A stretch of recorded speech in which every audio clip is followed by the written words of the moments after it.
Il y a eu des moments où je regardais mon propre corps, et je me demandais pourquoi je me sentais épuisé. Même les jours où je ne faisais presque rien de fatigant, je dormais suffisamment. Pourtant je me réveillais lourde. J'ai mangé des repas complets. Pourtant je me sentais lent après. J'essayais de vivre sainement. Mais d'une manière ou d'une autre, mon énergie continuait de diminuer sans que je comprenne pourquoi. Je pensais que c'était l'âge, le stress ou simplement la malchance. Mais, au fond, je savais que j'avais perdu une forme d'équilibre que je considérais autrefois comme aqueuse. Puis, en observant la façon dont vivent les Japonais, j'ai réalisé qu'ils possédaient quelque chose qui m'avait toujours manqué. Une manière de prendre soin du corps, à travers de petits rituels intentionnels qui protègent silencieusement la vie de l'intérieur. Pendant longtemps, j'ai cru que la longévité japonaise venait de la génétique ou d'un avantage rare, mais la vérité était beaucoup plus humaine. Leur force ne venait pas des facteurs extraordinaires. Elle venait d'habitudes simples, répétées chaque jour. Mon problème n'était pas que mon corps était faible. Mon problème était la façon dont je vivais. Les Japonais n'étaient pas en meilleure santé parce qu'ils étaient plus forts, et l'étaient parce qu'ils ne traitaient pas leur corps comme une machine destinée à fonctionner jusqu'à la rupture. Ils prenaient soin d'eux-mêmes à travers des détails que j'avais ignorés pendant des années. Plus, j'étudiais leur mode de vie. Plus, il devenait clair que le corps humain n'est pas fait pour les extrêmes. Il est fait pour l'harmonie. Nos corps ressemblent à des jardins. Ils ont besoin de rythme, de lumière, de nourriture, de repos et de soins doux. Mais j'avais vécu l'inverse.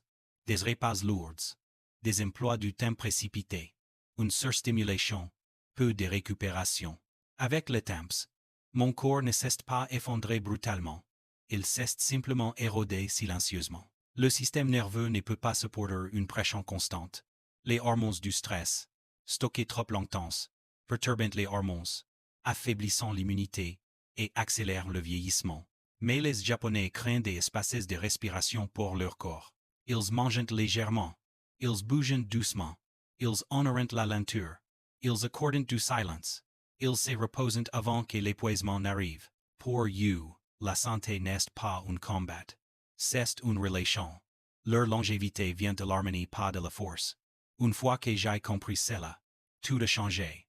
J'ai cessé de croire que j'avais besoin de régimes extrêmes ou d'entraînements intenses pour devenir en bonne santé. Je n'avais pas besoin de me pousser davantage. J'avais besoin de vivre plus doucement. Les Japonais ne restent pas en bonne santé grâce à une volonté exceptionnelle. Ils restent en bonne santé parce qu'ils pratiquent la patience, l'équilibre et le respect envers leur corps. J'ai alors commencé à me poser une question différente et non pas comment devenir en bonne santé rapidement. Mais j'ai vécu aujourd'hui d'une manière à laquelle mon corps peut faire confiance, et ces simple changements, et transformer ma vie. En adoptant le mode de vie japonais, j'ai réalisé que leur santé et leur longévité ne venaient jamais d'un seul cycle. Elle provenait de centaines de petits détails effectués correctement, régulièrement, pendant de nombreuses années. Ces choses n'étaient pas impressionnantes, mais elles nourrissaient le corps de la manière la plus durable que j'ai jamais vue. J'ai commencé par leurs habitudes alimentaires. Les Japonais ne mangent jamais jusqu'à être rassasiés. Ils suivent le harahachibu s'arrêter à 80%. Au début, cela me semblait inconfortable, parce que j'avais l'habitude de manger, jusqu'à être repus. Mais petit à petit, j'ai découvert quelque chose de simple et profond. Quand le corps est plus léger, l'esprit devient plus léger lui aussi.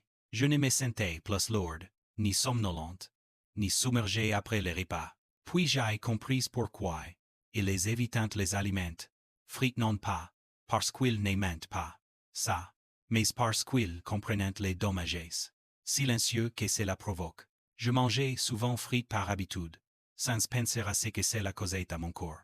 Mais plus j'apprenais, plus cela devenait logique. Chaque fois que je mangeais quelque chose imbibé d'huile, mon corps devait se défendre. Les huiles réchauffées, produisant des composés oxydatifs qui endommagent les cellules et augmentant l'inflammation silencieuse. Cela ne fait pas immédiatement mal, mais avec le temps, cela use le corps fatigue le cœur, surcharge le foie, perturbe les hormones. Cela me rendait lourde, lente et fatiguée sans que je sache pourquoi. Lorsque j'ai réduit les aliments frits, ma digestion est devenue plus légère. Mon énergie a cessé de s'effondrer.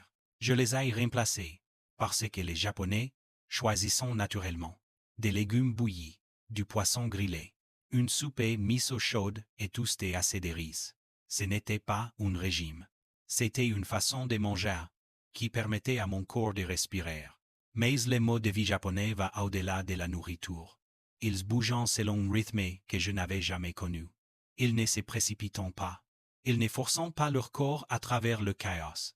Leurs matinées commencent comme une cérémonie douce. Un verre d'eau. Une fenêtre ouverte. Une respiration profonde avant que le monde ne devienne bruyant. Ces rythmes calment les protègent du stress constant qui détruit silencieusement la santé. 4. Leur discipline n'est pas rigide. Elle est respectueuse. Ils répètent de petites habitudes, non pas parce qu'ils y sont forcés, mais parce qu'ils comprennent que chaque petite action s'accumule en une santé durable. Lorsque j'ai accepté cette idée, la constance n'a plus ressemblé à une pression et est devenue naturelle. Puis j'ai découvert le radio taïso, l'exercice matinal que presque tous les Japonais connaissent. La première fois que je l'ai essayé, j'ai été surpris par sa simplicité. Quelques minutes de mouvements doux, et pourtant tout mon corps s'est réchauffé naturellement. Pas de douleur, pas de contrainte. Juste des étirements, l'égard des articulations, des muscles et de la respiration.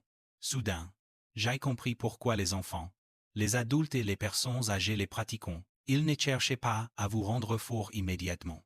Ils maintiennent votre corps flexible, votre sang en circulation, et votre énergie stable toute la journée.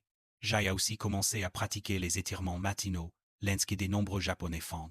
Lever les bras, rouler les épaules, plier la colonne, respirer profondément.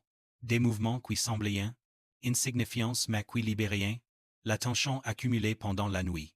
J'ai compris que la plupart de mes raideurs ne venaient pas de l'âge mais du manque de soins. Quand j'ai combiné l'alimentation consciente, la vie lente, la discipline respectueuse et le mouvement matinal, mon corps a changé d'une manière silencieuse et indéniable. Pas de transformation spectaculaire, pas de brouette, mais quelque chose de durable. J'ai recommencé à m'y sentir vivant non pas parce que je me poussais, mais parce que j'ai arrêté de me blesser. J'ai réalisé que la longévité japonaise n'est pas construite sur l'intensité, elle est construite sur l'harmonie.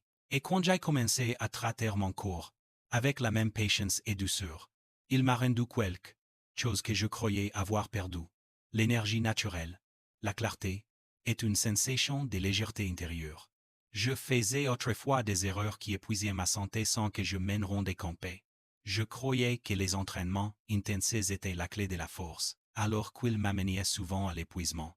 Je suivais des régimes stricts qui ne faisaient que stresser davantage mon corps.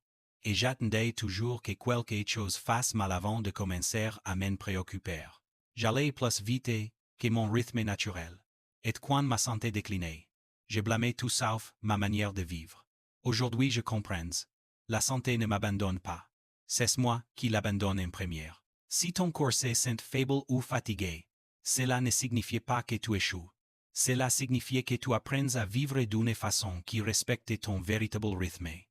Ton corps n'a pas besoin de perfection. Il a besoin de douceur et de patience.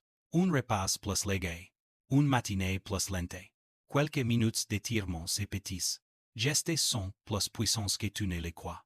Tu n'as pas besoin de tout transformer aujourd'hui. Tu n'as besoin de commencer que par un petit changement qui te semble juste. Tu n'es pas quelqu'un qui lutte pour conserver sa santé. Tu es quelqu'un qui redécouvre le rythme naturel dont ton corps a toujours eu besoin. Chaque petite habitude que tu répètes est un rappel silencieux que tu deviens une personne qui prend soin de soi avec compréhension et non avec force. Si ces messages résonnent en toi, je t'invite à poursuivre ces chemins avec moi. Et si cette vidéo t'a apporté quelque chose, permets à ton soutien d'aider la chaîne à grandir. Aime la vidéo, abonne-toi et rejoins-moi pour découvrir davantage de leçons inspirées du mode de vie japonais.